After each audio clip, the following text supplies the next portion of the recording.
দেখো সকালবেলায় মুড়ি টুড়ি খেয়ে আমি বেরিয়ে পড়লাম একটু চুল দাড়ি কাটতে। দেখো সেলুনে গিয়ে বসে আছি, দাদা বাজারে গেছে, আসতে একটু দেরি হবে, তাই একটু ওয়েট করতে হবে। খানিকক্ষণ বসে থাকার পরে আর এক দাদা বসেছিল, জিজ্ঞাসা করলাম কখন বাজারে গেছে, বললো অনেকক্ষণ বাজারে গেছে, এক্ষুনি চলে আসবে। তারপরে দেখলাম হ্যাঁ চলে আসলো দাদা। দেখো আমার ডান দিকে দাঁড়িয়ে আছে আমার চুল দাড়ি কাটবে এই দাদা।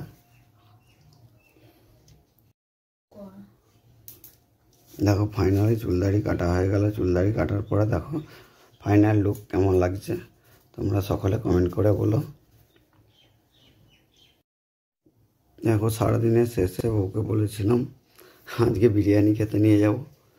দেখো বেরিয়ে পড়েছি পাইন বিরিয়ানিতে, পৌঁছে গেলাম। দেখো ফাইনালি বিরিয়ানি এসে গেল। কাউকে বলছে শসা পেঁয়াজ দাও একটু, দেখো কাকু শসা পেঁয়াজ দিচ্ছে।